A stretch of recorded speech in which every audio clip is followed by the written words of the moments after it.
Halo saudara, hati-hati jangan copot masker saudara sembarangan.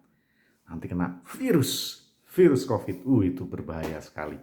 Hati-hati, terus pakai kalau perlu double. Ya, saudara, 6 hari lamanya Tuhan bekerja. Dan ada hari istirahat yang disebut dengan hari Sabat.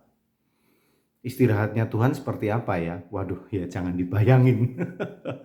Apakah dia kemudian tiduran, tidur lelap ya? Tidak tahu. Jangan dibayangkan istirahatnya Tuhan seperti istirahat kita. Tapi poinnya adalah ada waktu di mana bagi Tuhan berhenti, tepatnya kan? Berhenti melakukan yang biasa dilakukan. Untuk apa? Untuk ya melakukan banyak hal ya.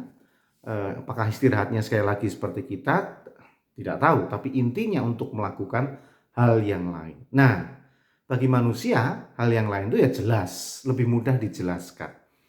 Artinya, 6 hari lamanya kita bekerja mencari nafkah, ya ada hari ketujuh di mana kita beristirahat, ya selain tadi melonggarkan kekakuan tubuh, fisik, pikiran, tapi yang jelas kemudian mengarahkan diri kepada Tuhan. Nah, itulah hari perhentian kita, hari Sabat kita.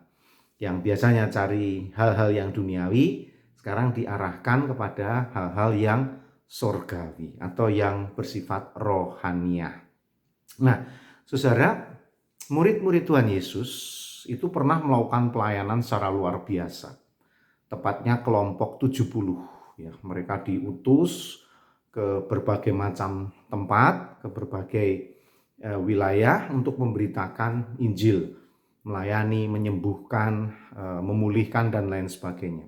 Nah, selesai dari itu semua, mereka antusias sekali ingin menceritakan pengalaman-pengalaman pelayanan mereka, hal-hal yang baru mereka jumpai, hal-hal yang luar biasa mereka jumpai, dan mereka bertemu Tuhan Yesus untuk segera bercerita. Dan saya nggak tahu apakah kemudian mereka berharap dengan hal yang baru yang mempesona itu membuat mereka siap kembali untuk diutus lagi dengan semangat baru, lalu untuk melayani lagi, untuk sebuah karya pelayanan yang lain lagi. Saya kurang tahu. Tapi ketika mereka bertemu dengan Tuhan Yesus setelah melayani secara luar biasa itu, dicatat di dalam Markus pasal 6 ayat 30 dan 31 demikian. Kemudian rasul-rasul itu kembali berkumpul dengan Yesus dan memberitahukan kepadanya semua yang mereka kerjakan dan ajarkan.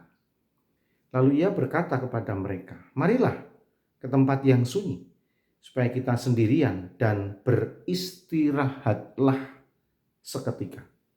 Sebab memang begitu banyaknya orang yang datang dan yang pergi, sehingga makan pun mereka tidak sempat."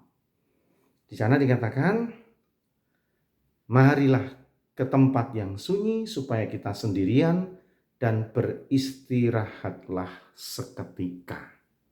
Beristirahatlah dulu. Ceritanya ditunda dulu. Nah, laporannya ditunda dulu. Hal-hal yang mempesona yang kamu mau saksikan, yang kamu mau nyatakan ditunda dulu. Istirahatlah dulu. Di-charge dulu, di-recharge dulu. Hatimu, pikiranmu, tenangkan dulu. Istirahat dulu. Jangan mikirin yang lain-lain dulu. Relax dulu, santai dulu, istirahatlah. Masih banyak yang harus kita kerjakan. Kalau kita istilahnya ladenin, waduh nggak ada habis-habisnya. Terus dan terus. Begitu juga dengan kehidupan duniawi ini, saudara. Kalau kita nggak stop, kita ladenin ya terus. Senin sampai Senin, nggak ada berhentinya. Time is money kan kata orang begitu, saudara. Bisa nggak ada habisnya. Tapi tidak.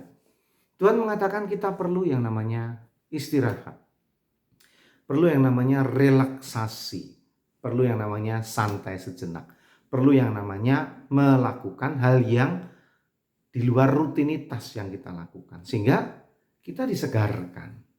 Nah, sumber kesegaran yang paling utama bagi jiwa kita, bagi batin kita, pikiran kita adalah tentu kebenaran firman-Nya. Nah, sehingga Tuhan mengatakan ketika beristirahat, tidak melakukan hal yang rutin itu tadi, kita mencari Tuhan, mengarahkan diri kepada wajah Tuhan, sehingga kita mendapatkan kesegaran baru. Masih bersama dengan saya Pendeta Yudi dalam Renungan Emas. Esok masih ada solusi.